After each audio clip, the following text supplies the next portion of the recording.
Superheroes normally know what they're supposed to fight, but what if the thing that's following them doesn't attack, and it just gets closer and closer and closer, until possibly, maybe, it's too late. They called him Fire Blast, and everybody loved him. He was a big, loud, and famous superhero, using his control of fire to keep the people safe. He could go toe-to-toe with some of the most dastardly and evil supervillains, including the evil The Mechanist, who is now holding a hostage high above the city. Fire Blast flew up. "Let her go," he said. People cheered at him from below, as if him saving the woman was already a foregone conclusion. "I love you, Fire Blast," the woman said, but the Mechanist held her in his giant mech suit and pointed at Fire Blast. "You have humiliated me for the last time, Fire Blast." He launched a rocket at Fire Blast full of water. Fire Blast easily dodged it and then blasted the mechanical arm, sending it falling towards the crowd. The crowd was terrified, but Fire Blast shot fire at it until it exploded into tiny little pieces. He was a master at work. He turned to face the Mechanist, but the Mechanist was already climbing the building up. The woman was screaming, "Save me!" and Fire Blast flew up with all of his strength. He loved to show, but now he really needed to focus. And as soon as the Mechanist reached the top of the building, Fire Blast punched him, sending him falling down below. The woman screamed up at him, but Fire Blast shot a giant plume of fire, going down, down, down, until finally he caught the woman in his arms.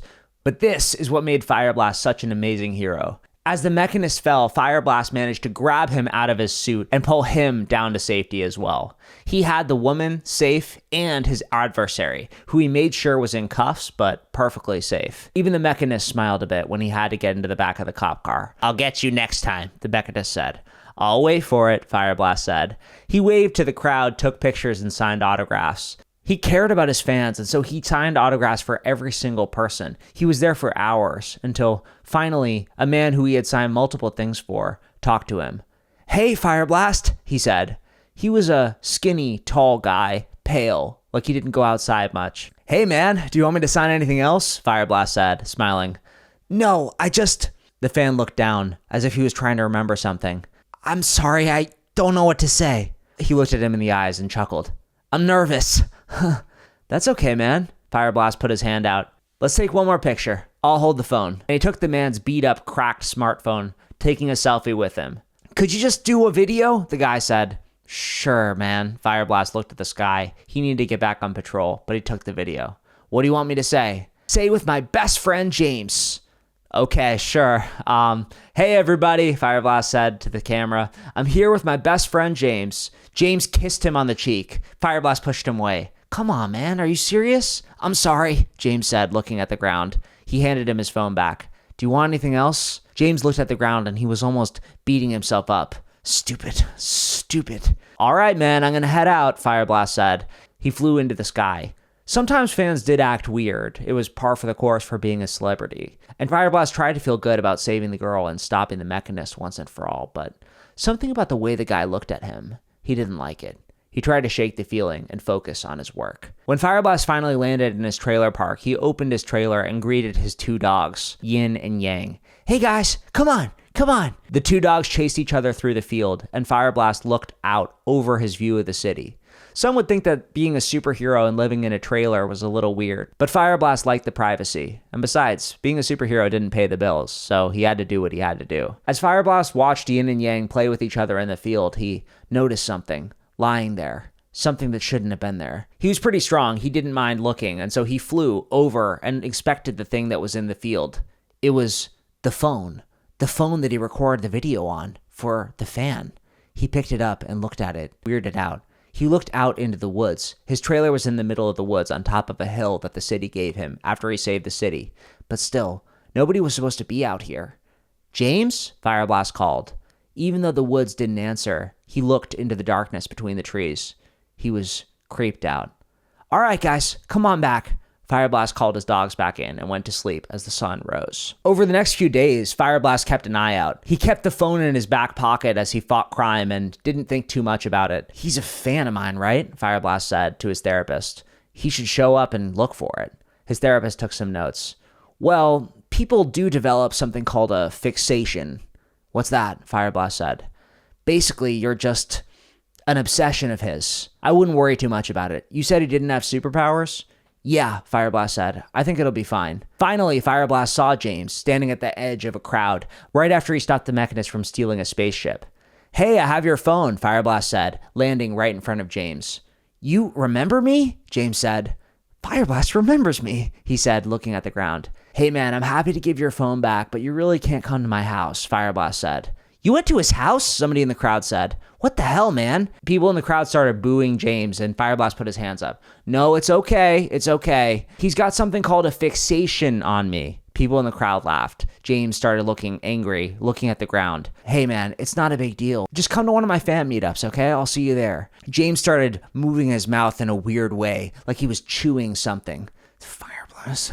Fire Blast. Take the phone, man, Fire Blast said, with his hand out. James took it out of his hand and looked him in the eyes. Yeah, whatever, James said. He spat at Fire Blast's face and walked into the crowd. The crowd yelled at James, but Fire Blast told him to calm down. He dabbed at his face and watched James leave. It was par for the course of being famous, right? When Fire Blast got back from his patrol a couple weeks later, he found the same phone, which was now deeply destroyed, scratched up. It even had a red liquid on it in the middle of his field. James, Fire Blast said, looking out at the woods, but nobody responded. He called his dogs to come back in, but only Yin came back, not Yang. Yang! Fire Blast conjured a giant fireball, lighting up the entire woods, and he saw the body of something in the woods. No, Fire Blast said. He ran over to his dog and found a shard of glass sticking out of the dog's neck. James! Fire Blast's eyes glowed. He looked through the woods all night, but he couldn't find anything. He filed a police report. He even posted to social media talking about a crazy fan who attacked his dog, and he begged for people to have his privacy. Please, I know you guys like me and you're my fans. It's great. I really appreciate it. I love you guys. But seriously, there's a boundary and I need my privacy when I'm not saving people, Fire Blast said. Just be cool, okay? Now whenever he met fans, Fire Blast was always looking over his shoulder. It was like the things that he loved to do were taken away, joyless somehow. Sitting with Yin at Yang's grave, Fire Blast felt angry. He did all this work for people and he still suffered. What was wrong with people? As he flew through the sky looking for some action, he saw a figure standing at the edge of a building, looking like he was ready to jump.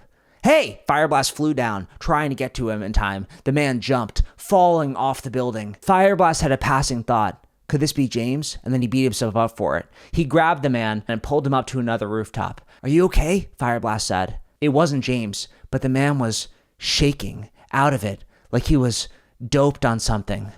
No more, the man said. Just no more. I'll do it, okay? Please. Fire Blast noticed that the man speaking was homeless. Wait, do what? Fire Blast said. I'll jump off the window to get the superhero, the homeless guy said. He'll pull me to the rooftop and Fire Blast felt something in his neck and he fell unconscious. Everybody wants me to thank you, a voice said as Fire Blast woke up.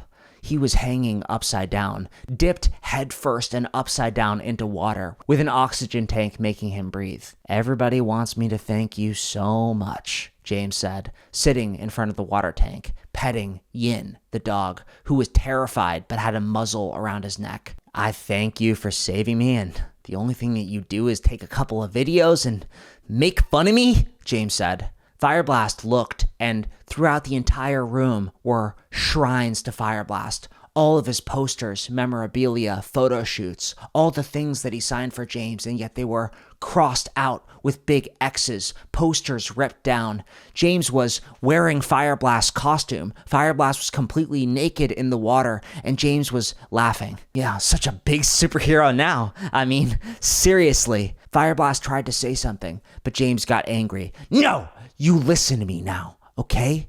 My mom died in that fire, but you saved me. You saved me, and you made me come back to life. So, you and I are supposed to be together. We're gonna be superhero team up, and everyone's gonna love us. Fire Blast felt the oxygen was going weak. He saw the thing in James's hand. He was holding the oxygen closed, cutting off Fire Blast's air. Fire Blast had fought giant robots, huge monsters, things with superpowers, but he had never fought anything like this. The lack of oxygen was making him go unconscious and unconscious and unconscious. Just nod your head, James said, smiling. Just nod your head that you and I are going to be superhero and sidekick and everything's going to be okay.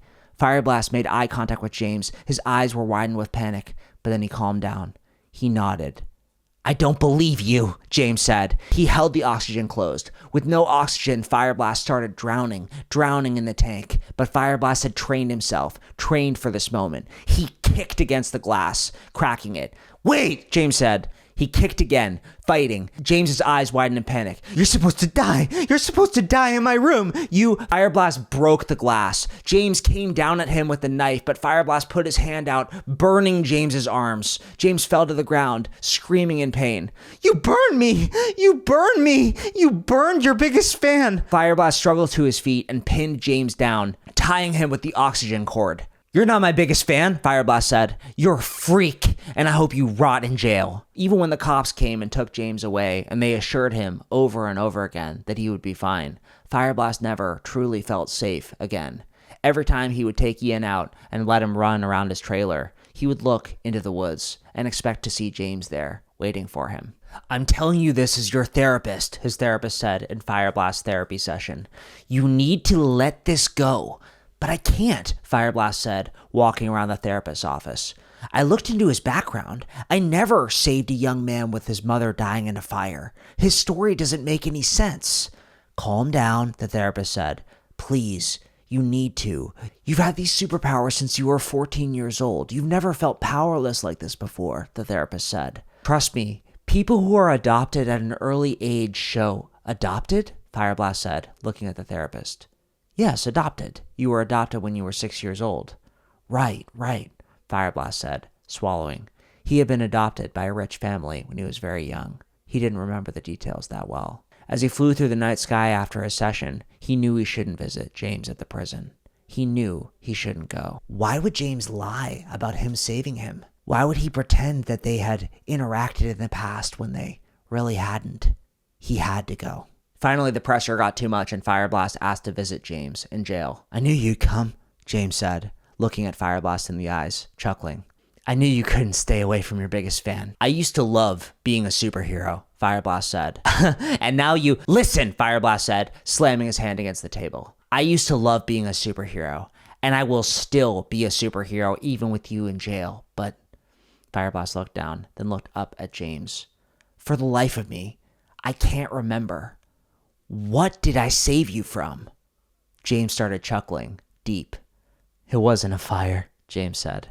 "It wasn't even a calamity." James started itching the back of his head, like he was admitting a joke, a sick, twisted joke. "You don't even remember your bestie from the orphanage?" James said. Fire Blast was an orphan. From early childhood, he had been inseparable with...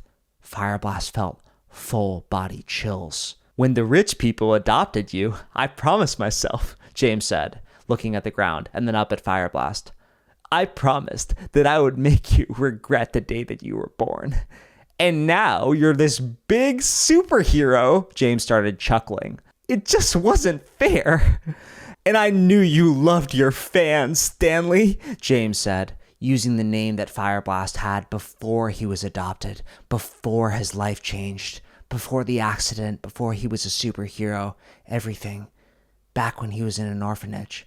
Back when he cried himself to sleep every night. Back when the only fun he had playing was with another boy. James. Until the day that Fire Blast got adopted. So excited, he ran to tell his friend James. And James had tried to kill him. And he went to juvenile. "I had it all planned out," James said. "I don't even have superpowers, and look how afraid you are of me." Fire Blast grit his teeth. He knew what he had sworn to do as a superhero, but suddenly he couldn't. "I need to get out of here!" But the guards were too slow.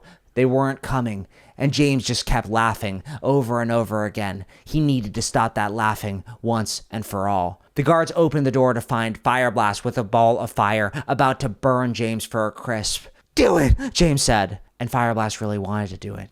If he burned him, he never would have felt unsafe. He never would have been followed.